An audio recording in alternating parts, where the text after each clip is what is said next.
Der 50. Verhandlungstag im Untreueprozess gegen Dr. Rainer Füllmich.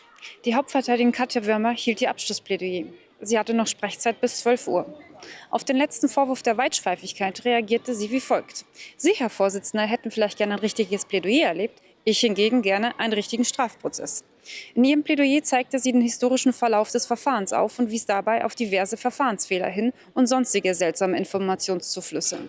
Im Hinblick auf den Untreuevorwurf zeigte sie überraschend einen Chatverlauf, aus dem hervorgeht, dass der Anzeigerstatter Dr. Justus Hoffmann wusste, dass der GOG keine Spenden gehörten, obwohl aus der Strafanzeige hervorgeht, dass die angebliche Veruntreuung zum Nachteil der Vorschalt GOG begangen werden sein sollte. Nach dem Grundsatz in dubio pro reo sei der Mandant sofort freizulassen. Rechtsanwalt Simon griff diesen Umstand auf und zeigte in seinem ergänzenden Plädoyer, dass die Adhäsionsklage damit rechtsmissbräuchlich erscheint. Auch setzte Dr. Füllmich heute zu seinem letzten Wort an. Er begann mit den Worten: Ich werde einen Beweis am Ende meines Vortrags bringen, der aufzeigen wird, dass es sich hier um ein abgekartetes Spiel handelt, um mich wegen meiner Aufklärungsarbeit aus dem Verkehr zu ziehen. Und natürlich kann ich ein privates Darlehen auch privat verwenden. Wenn das Darlehen gegeben wurde unter der Maßgabe, dass ich es zurückgebe, dann ist Ende Gelände.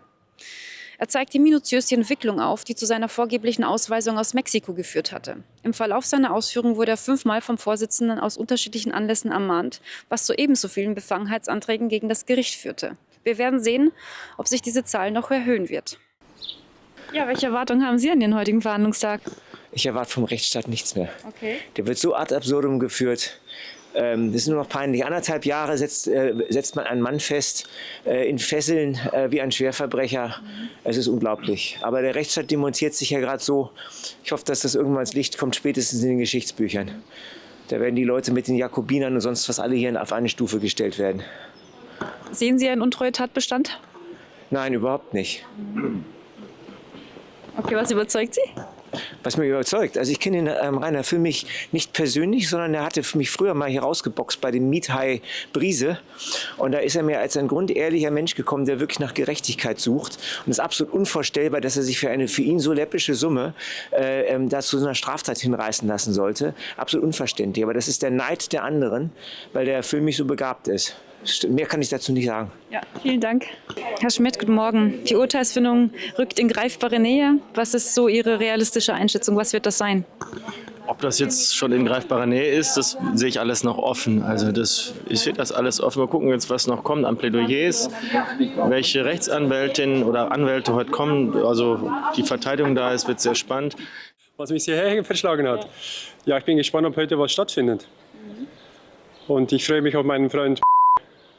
Ah ja, warum Freund? Freund, er mag mich nicht so sehr.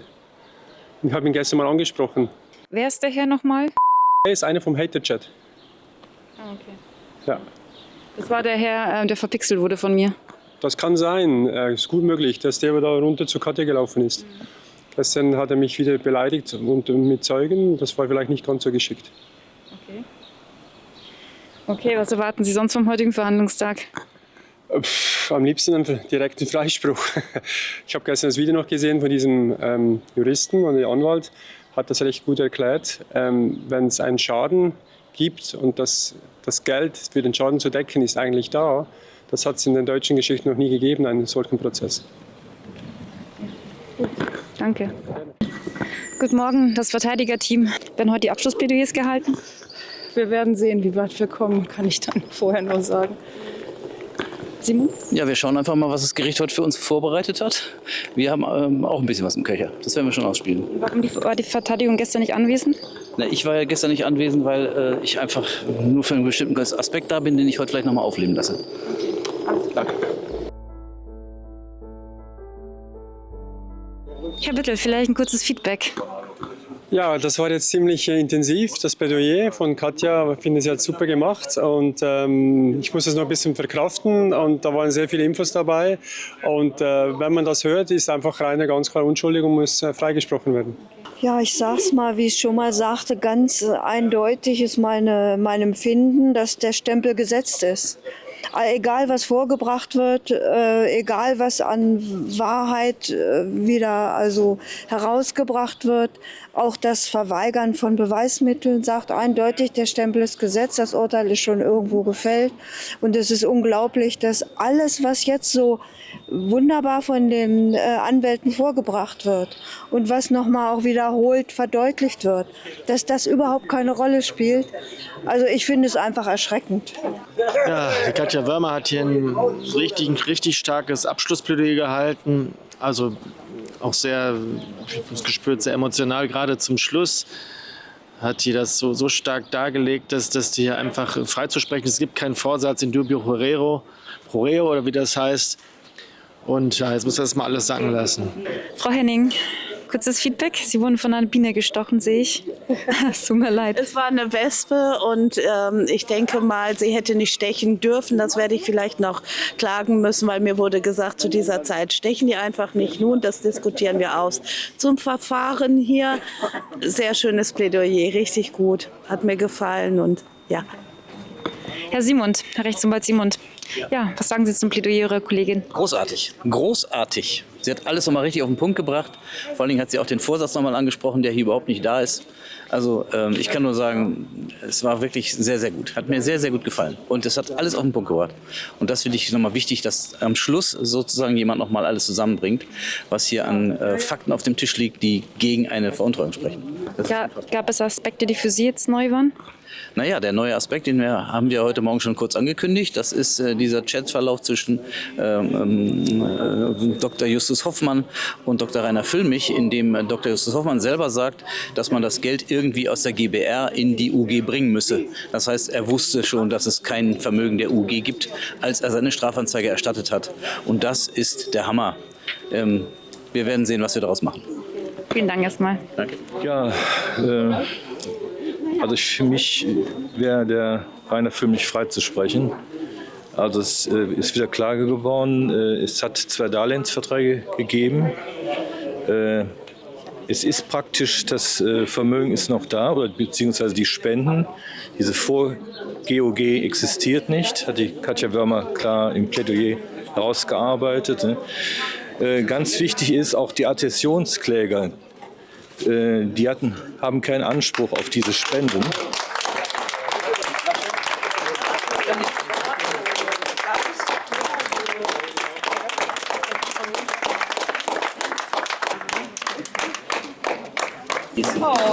Das hatten wir schon mal. Ne? Vor einem Jahr standen wir ja schon mal. Da habe ich, glaube ich, schon mal für Rainer den Osterhasen. Ich habe noch eins, aber ja. Leider nicht. Kann man überhaupt nicht wertschätzen genug irgendwie das, was sie tun, was du tust. Nee, ich fühle mich echt selber auch zum Heulen, muss ich ehrlich sagen. Ja. Ich finde das echt ganz schlimm. Ja, Katastrophe ist es. Frau Wörmer, wenn ich da kurz einklinken darf. Sie haben jetzt das Abschlussplädoyer gehalten. Wie fühlt sich der Befreiungsschlag an nach 50 Prozesstagen, nach 18 Monate unermüdlicher Verteidigung? Naja, also als Befreiungsschlag kann ich das jetzt noch gar nicht richtig sehen. Mir ist das Wort ja jetzt quasi genommen worden sozusagen. Also es gibt sicherlich noch einiges zu sagen. Ich kann das auch immer wiederholen. Und ich habe auch das Bedürfnis, das immer zu wiederholen, weil ich das Gefühl habe, ich müsste dagegen eine Wand anreden. Und ich möchte, dass unsere Argumentation einfach auch mal gehört wird und auch ankommt. Und man hat immer das Gefühl, da ist so eine Wand. Das fühlt man so richtig physisch auch. Also, und man kommt da irgendwie, man dringt nicht durch. Und das Gefühl habe ich hier. Natürlich will ich da nicht schreien oder sonst was, aber ich versuche irgendwie durchzudringen, dass es vielleicht doch mal einen Anknüpfungspunkt gibt, dass da irgendwie mal was Klick macht und sowas wie Verständnis oder auch Empathie oder Sicht aus unserer Lage.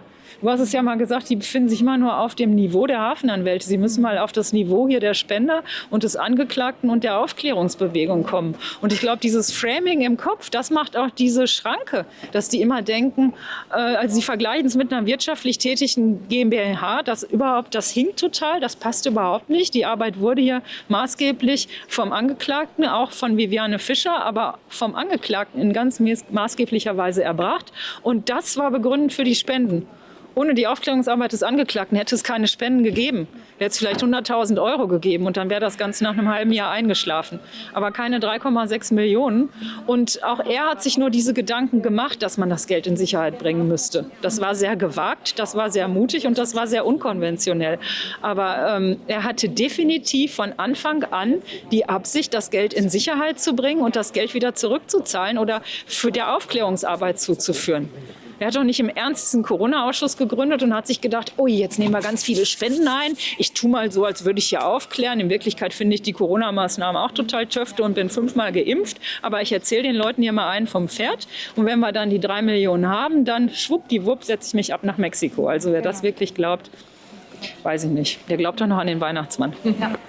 Kommen wir zum Auftakt der Verhandlungen. Sie haben ja gleich zu Beginn, wie Sie vorhin gesagt haben, versucht, diese Mauer zu durchbrechen. Auf jeden Fall haben Sie sehr energisch sich Raum geschaffen und ganz eindringlich der Kammer vermittelt, dass Sie keine Strafanzeigen, Strafverfahren sich wünschen aufgrund Ihrer Äußerung als Verteidigerin. Ja, was haben Sie genau damit gemeint? Soweit sind wir hier offensichtlich. Ich weiß nicht, ob sich das bewahrheitet. Ich hoffe nicht. Aber offensichtlich sind wir hier so. Und wir wissen ja, dass es auch schon Strafanzeigen gibt gegen uns als Verteidiger.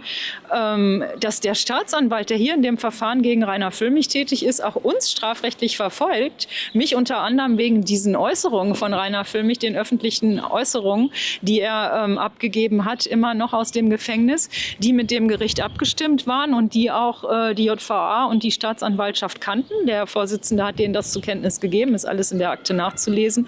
Und ich werde dann irgendwann ein Dreivierteljahr später verfolgt von dem Staatsanwalt, der hier auch gegen Rainer Füllmich vorgeht, was ich sehr, sehr befremdlich und ungewöhnlich finde, dass der gleiche Staatsanwalt uns da verfolgt. Und es soll auch Verfahren geben gegen andere Verteidiger, wo man äußerungsrechtlich oder gegen Prozessbeobachter hier strafrechtlich möglicherweise vorgeht. Man weiß nicht, wie weit das dringt. Es kann sein, dass die Sachen eingestellt werden. Aber unter anderem soll ja auch die Vertreter der Staatsanwaltschaft, die hier mit uns im Raum sitzen, diese Dinge verfolgen. Und auch das finde ich sehr ungewöhnlich, habe ich so noch nie erlebt.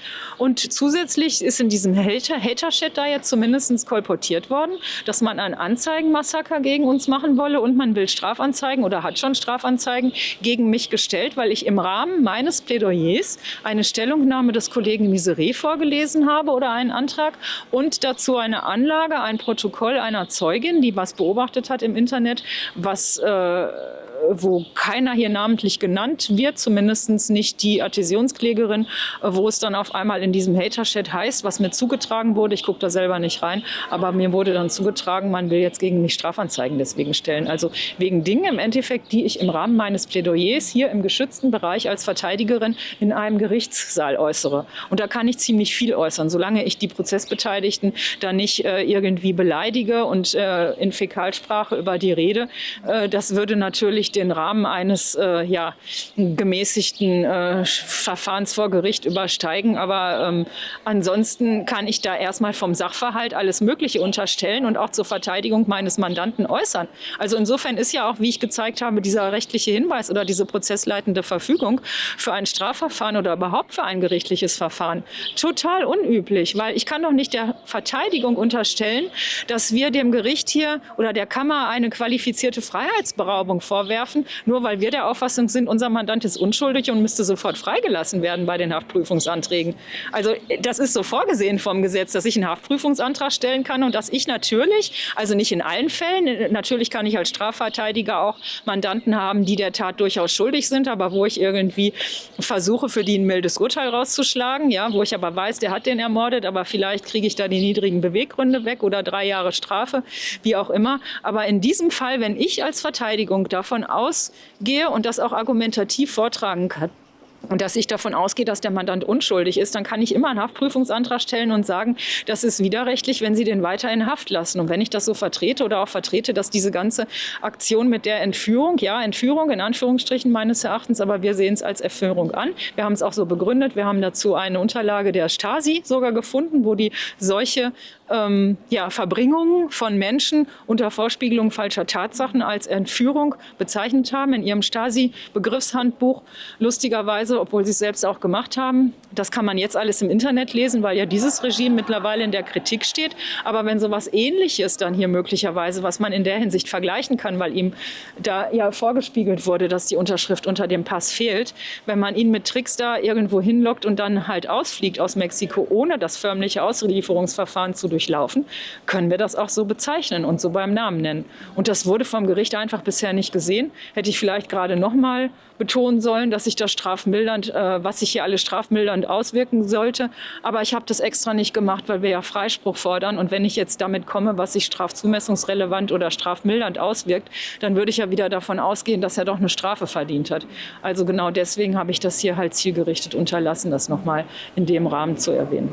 Sie hatten auch einen Screenshot vorgelesen im Hinblick auf den Untreue-Tatvorwurf. Aus dem soll hervorgehen, dass die Adhäsionsklage rechtsmissbräuchlich gewesen sein soll. Können Sie das jetzt auch nochmal wiedergeben?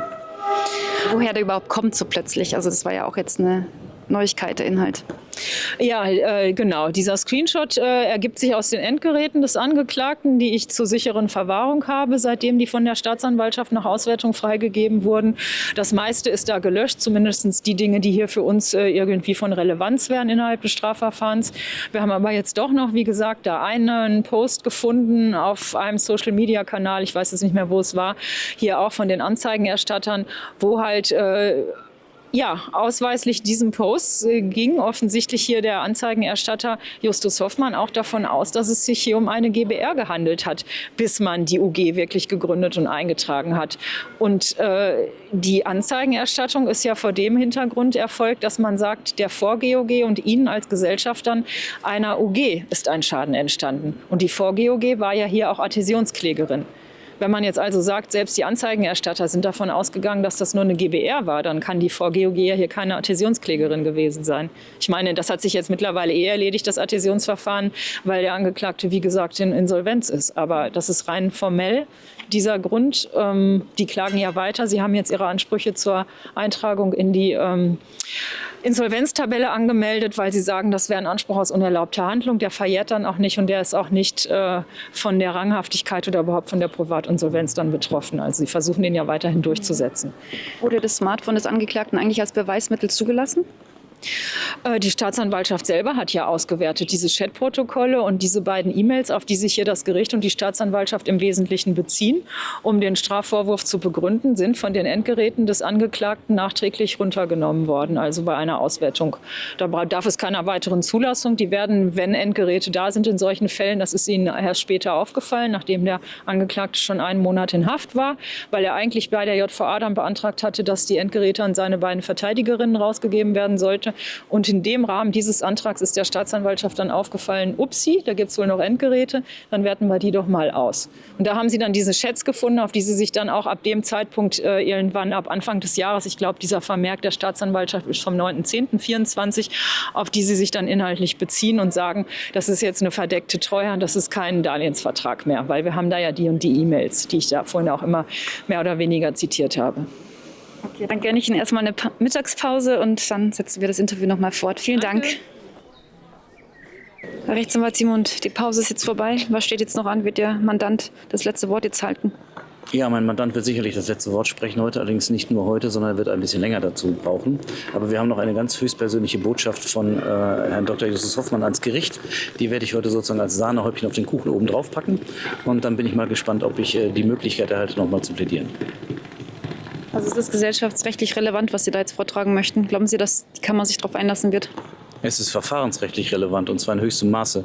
Und die Kammer wird sich darauf einlassen, weil ich ihn darum bitten werde, den Vorsitzenden mir noch mal 5 Minuten zu konzidieren. Und ich bin ganz sicher, er gibt sie mir. Okay, gut, dann viel Erfolg. Dankeschön.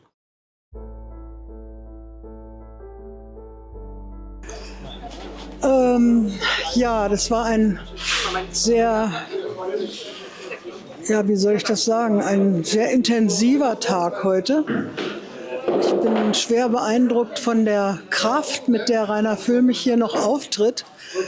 und sich auch nicht von dem Vorsitzenden aus der Ruhe bringen lässt und sich auch überhaupt nicht einschränken lässt. Immer wieder sagt, er will hier nur ihn einschränken und er lässt sich das aber nicht gefallen. Also er ist immer noch ungebrochen, das bewundere ich unheimlich, nach 1,5 Jahren ungerechtfertigter Haft unter erschwerten Bedingungen. Das kann man sich gar nicht vorstellen. Und das ist so klar auf der Hand, auch nach dem heutigen Verhandlungstag, nach allem, was heute gesagt wurde, sowohl von Katja Wörmer als auch von Edgar Simond, als auch dann von Rainer Füllmich selber, dass es überhaupt nichts anderes geben kann als ein Freispruch. Also das hätte von Anfang an ja gar kein Verfahren sein dürfen. Das wird ja so sonnenklar. Und es ist aber auch so sonnenklar, dass der Richter davon fest überzeugt ist, nichts anderes als eine Verurteilung hier auszusprechen. Aber man sieht ihm an, dass es ihm nicht sehr wohl dabei ist. Also so ein bisschen menschliche Regungen sieht man schon auch noch. Er wirkte heute streckenweise auch verunsichert, als er plötzlich das Datum nicht mehr wusste und sich wegen Kleinigkeiten eine Minute zurückzog mit seinen Kollegen ins Hinterzimmer, um dann hinterher irgendein falsches Datum zu sagen. Also er war deutlich unsicherer als manchmal sonst. Ich glaube, dem brennt ganz schön die Hütte. Der Simond hat noch einen Zusatz gemacht zu seinem Plädoyer. Der ist einfach so glasklar und das ist einfach so unglaublich, dass sie dann nicht sagen, also tut uns leid, Herr Füllmich, Sie müssen sofort gehen. Heute hat Rainer Füllmich hat noch mal insbesondere darauf hingewiesen, dass das Ganze mit Vorsatz sozusagen auch ein Strafverfahren geworden ist und nicht ein normales Zivilverfahren. Und das hat nämlich den wahnsinnigen Prozessvorteil für diejenigen, die hinter diesem ganzen Verfahren stecken. Es gibt nämlich keine Protokollberichterstattung in diesem Strafverfahren. Grundsätzlich gibt es sie, glaube ich, in Deutschland nicht. Beim Zivilverfahren schon. Und man kann nämlich dadurch viel fingieren oder eben so lenken und leiten, wie man das gerne haben möchte, um ein Verfahren in eine bestimmte Richtung zu kriegen. Wie bewerten Sie die Unterbrechung des Vorsitzenden? Halten Sie das für angemessen oder eher nicht? Naja, dadurch, dass ganz am Anfang der Akte Corona-Gruß draufsteht, ist es klar, dass es eben auch ein politisches Verfahren ist.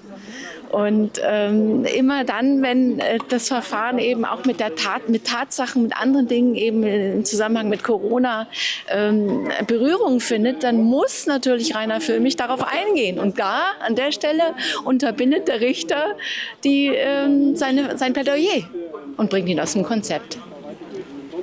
Vielen Dank. Frau Rechtsanwältin Wörmer, kommen wir noch mal zurück zu Ihrem Plädoyer. Sie haben den historischen Verlauf des Verfahrens noch mal aufgezeigt und dabei immer wieder auf seltsame Zufälle verwiesen oder seltsame Informationsflüsse.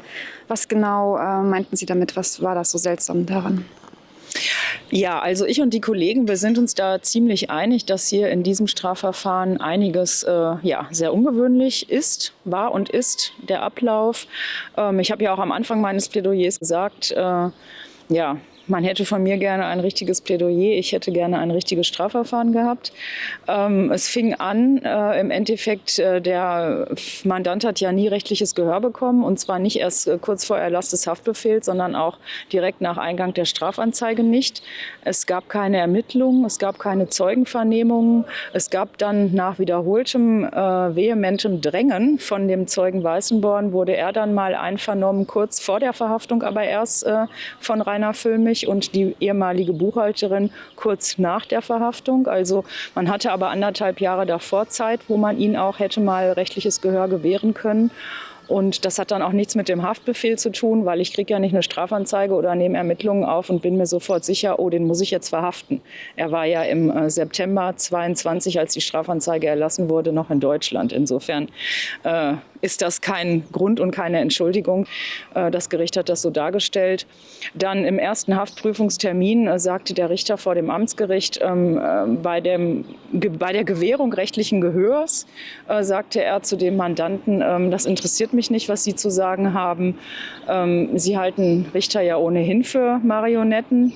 Und so zog sich das weiter fort. Also wir hatten dann auch der Haftprüfungstermin vor der Kammer, sollte im Endeffekt Ja, schriftlich stattfinden, erst auf vehementes Einfordern von mir gab es dann einen Termin zur mündlichen Verhandlung. Auch da hatte man aber nicht unbedingt das Gefühl, dass unseren Argumenten da wirklich gefolgt wurde oder dass man daran interessiert gewesen sei, muss ich leider sagen. Und ja, dann gab es halt immer wieder während der Hauptverhandlung auch Merkwürdigkeiten. Zum Beispiel gab es ja dann Anfang Mai letzten Jahres einen rechtlichen Hinweis des Gerichtes. Kurz vorher gab es einen einstündigen Podcast zum Prozess im Internet, der zumindest nicht von uns stammte, wo darauf hingewiesen würde, dass das Gericht bestimmt demnächst einen rechtlichen Hinweis erteilt. Das kann Zufall gewesen sein, dass der dann tatsächlich kurz danach erteilt wurde, aber ja, möglicherweise sind auch Informationen aus der JVA abgeflossen. Das können wir nicht beweisen. Aber es gab halt einige Merkwürdigkeiten, die ich aufgezeigt habe, die ich jetzt aber in der Öffentlichkeit nicht unbedingt nochmal wiederhole. Sie hatten auch von einem E-Mail-Verkehr mit der Staatsanwaltschaft gesprochen, der auf eine enge Abstimmung verweisen könnte. Können Sie dazu was sagen? Also grundsätzlich wissen wir ja, dass die beiden Anzeigenerstatter, also 2 der Anzeigenerstatter, die auch hier die Adhäsionskläger im Verfahren waren, ehemaliges Adhäsionsverfahren, Antonia Fischer und Justus Hoffmann, dass es da eine sehr enge Abstimmung per E-Mail gab mit dem ermittelnden Staatsanwalt. Und aber auch Viviane Fischer hat irgendwann begonnen, der Staatsanwaltschaft hier viele Informationen zuzusenden. Und da gab es dann halt an einem Tag, das hatte ich gestern rausgesucht, insgesamt glaube ich sogar 5 E-Mails an den Staatsanwalt von ihr. Und es wurde dann auch nicht also erstmal finde ich es ungewöhnlich, an Staatsanwaltschaft und Gericht E-Mails zu schreiben. Ich mache das eigentlich nicht. Normalerweise ist man da als Anwalt sehr viel förmlicher und benutzt das besondere elektronische Anwaltspostfach oder halt die Post oder Telefax. Per E-Mail ist schon sehr persönlich und man hat ja in der Regel auch eigentlich gar nicht die persönlichen E-Mail-Adressen der ermittelnden Staatsanwälte oder der Richter. Erst wenn man selber am Verfahren beteiligt würde. Und ich schreibe dann auch immer sehr geehrter Herr oder sehr geehrte Frau. Und hier erfolgte die Ansprache mit lieber Herr John. Und das finde ich schon speziell, sagen wir es mal so. Einem Staatsanwalt gegenüber lieber Herr John zu sagen, ist schon eine Vertraulichkeitsebene, die ich eigentlich nicht mehr für vertretbar halte, selbst als Anzeigerstatter. Also da sage ich ganz ehrlich, das wirft Fragen auf, wie so eine solch vertrauliche Anrede da zustande kommt. Ich muss schon jemanden etwas länger und intensiver kennen, um aus sehr geehrter Herr Staatsanwalt lieber Herr John zu machen. Das finde ich schon sie war auffällig. Ja nicht Anzeigenerstatterin, Ja, nicht, dass wir da wieder einen Rüffel kriegen. Aber das muss ich zurücknehmen. Sie ist nicht Anzeigerstatterin, aber wie gesagt, schon allein die Tatsache, dass sie dann mit ihm lieber Herr John kommuniziert, ist ausgesprochen merkwürdig. Herr Rechtsanwalt Simond, Sie durften doch noch ein Ergänzungsplädoyer halten angesichts eines neuen Aspekts, das Frau Wörmer ja heute auch in ihrem Plädoyer eingebracht hatte. Warum war Ihnen das nochmal so wichtig? Ja, was soll ich sagen? Die Katja Wörmer hat dankenswerterweise noch mal was gefunden, was wir unbedingt gebraucht haben, was sozusagen alle meine Ausführungen, die ich bisher gemacht habe, komplett unterstützt hat. Sie hat nämlich einen Chat ausgegraben, muss man so sagen, weil das sind ja natürlich eine Menge Daten, die man einmal auswerten muss. Und da gibt es einen Chatverlauf zwischen Dr. Rainer Füllmich und Justus Hoffmann vom 28.08.2021. Also mitten im Zeitpunkt des Geschehens. Da steht Folgendes drin. Der Dr. Rainer Füllmich schreibt: Ja, so soll es sein. Ich hoffe aber, dass auch die Stiftung selbst endlich anerkannt wird. Also es ging darum, dass die Stiftung nicht gemeinnützig anerkannt war. Und das hat er geschrieben. So, und dann schreibt daraufhin Justus Hoffmann: Das Problem ist eher, wie wir das Geld aus der jetzigen Ausschuss GbR in die UG kriegen. Das Geld aus der jetzigen Ausschuss GbR in die UG kriegen. Das heißt, die UG hatte kein Vermögen. Das heißt, es gibt dann auch keinen Schaden entsprechenderweise, oder wie? Weiterlesen. Ohne dass wir später Probleme mit der Gemeinnützigkeit kriegen. Also er weiß auch, dass die Gemeinnützigkeit nicht da ist. Ja? Also weder bei seiner GbR, von der er meint, dass sie diejenige ist, die das Geld hat. Wir wissen, dass es nicht so ist. Es ist nur die GbR zwischen Rainer Füllmich und Viviane Fischer, nicht die GbR aus den 4 Personen. Und er schreibt also, dass er Probleme mit der Gemeinnützigkeit kriegen könnte. Und dann schreibt er weiter, und hier ist die Diktion ganz bedeutend, da schreibt er: Mit der jüngsten Rechtsprechung des BfH bleibt aus meiner Sicht nur der Weg, und jetzt kommt's, die jetzige Kohle über Kapitalerhöhung einzubringen. Mantelkauf kriegen wir eher Probleme. Also mal abgesehen von den technischen Dingen, die hier drin stehen, redet er von Kohle. Das ist ein absolut abschätzender Begriff, ja, aber es ist ein abschätziger Begriff gegenüber denjenigen, die vielleicht mit ihrem letzten Euro versucht haben, hier die Aufklärung zu unterstützen. Das heißt, es unterstützt auch das, was wir schon aus anderen Chats von ihm kennen, nämlich mit Viviane Fischer, dass das, was der Widerstand denkt, ihm sowas von egal ist und er viel dickere Schnitzel auf seinem Teller hat. Ja. Also man sieht hier einfach, dass der Mann absolut respektlos gegenüber denjenigen ist, die das Geld geben, um hier die Aufklärung zu unterstützen. Und dass die Aufklärung nicht Ziel der Gesellschaft war, wissen wir ja auch. Gut, jetzt könnte man natürlich entgegen... Die Aufklärung war ja Ziel des Corona-Ausschusses. Ja, aber das ist nicht die Gesellschaft. Die Gesellschaft sollte die GUG werden. Und da haben wir ja die wunderbare Entscheidung des Oberlandesgerichts Braunschweig, wo drin steht, dass der Gesellschaftszweck in der Förderung besteht. Und zwar von Kunst, Wissenschaft und Kultur. Und das war's. Aber war nicht Aufklärung das angedachte Ziel der UG? Ich meine, man könnte jetzt auch sagen, dass man die Kohle ja für den Gesellschaftszweck braucht. Ja, aber der Gesellschaftszweck ist ja, so wie wir mittlerweile wissen, nicht die Aufklärung. Der Gesellschaftszweck der UG, wohlgemerkt. Der Gesellschaftszweck der Ursprungs-GbR zwischen Viviane Fischer und Rainer Füllmich hat immer nur den einen Zweck gehabt, nämlich die Aufklärung. Und den haben sie von vorne bis hinten durchgeführt. Dann gab es die 4-Mann-GbR, wo die Antonia Fischer und der Dr. Justus Hoffmann dazugekommen sind. Und deren Ziel war die Gründung einer GmbH, sprich UG, Unternehmergesellschaft, kleine Form der GmbH, und daraus dann später eine Stiftung zu entwickeln. So, das heißt, der Zweck dieser Gesellschaft, der UG, war es nie, Aufklärung zu machen, sondern der eng umgrenzte Bereich hieß, gründe erstmal eine UG. Und das haben sie nicht geschafft, weil die Eintragung nicht stattgefunden hat. Und deswegen gibt es auch in der UG kein Vermögen. Das ist ganz einfach. Und das hat der Justus Hoffmann schon sehr frühzeitig erkannt.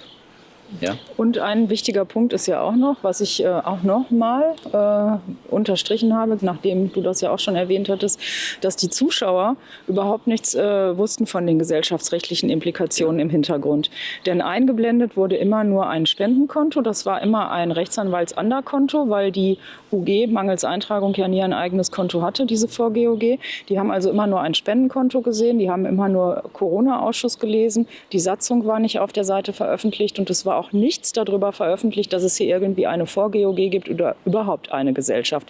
Die haben also einfach nur gespendet für den Corona-Ausschuss, für die Aufklärungsarbeit des CA und das ist auch genau das, was auf den Spendenquittungen im Betreff steht. Richtig. Und eins ist vielleicht noch ganz wichtig, ich glaube, eines der Konten war nicht mal ein Anwaltsanderkonto, ne?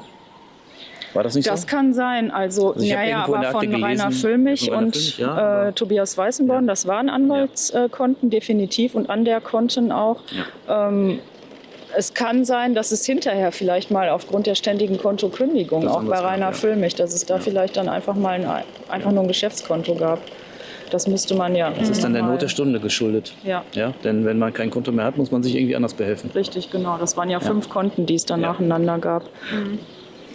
Gut, was wäre dann die Schlussfolgerung jetzt aus diesem Screenshot? Dass nämlich kein Vermögensschaden auf Seiten der GOG entstanden ist? Oder was wollen Sie damit sagen? Ja, genau so ist es. Denn wo kein Vermögen ist, kann auch kein Vermögensschaden angerichtet werden. Ja, das ist doch ganz logisch. Ich meine, damit ist die gesamte Anklage, nein, man muss anders anfangen. Die Anzeige, die Anklage, die Verhandlung, die Eröffnung der Verhandlung und die Hauptverhandlung, die jetzt durchgeführt worden ist und vor allen Dingen die Verhaftung und die Einkerkerung unseres Mandanten komplett rechtswidrig. Weil nämlich die Anzeige schon mit einer Falschdarstellung der Tatsachen stattgefunden hat. Ja, also mit einer weiteren Ungenauigkeit. Die Anzeigenerstatter hatten ja damals auch diesen Eröffnungsbeschluss, wo es eine Einzelvertretungsbefugnis und eine Befreiung vom In-sich-Geschäft gab. Die hatten sie ja auch geflissentlich vergessen bei Anzeigenerstattung. Ne?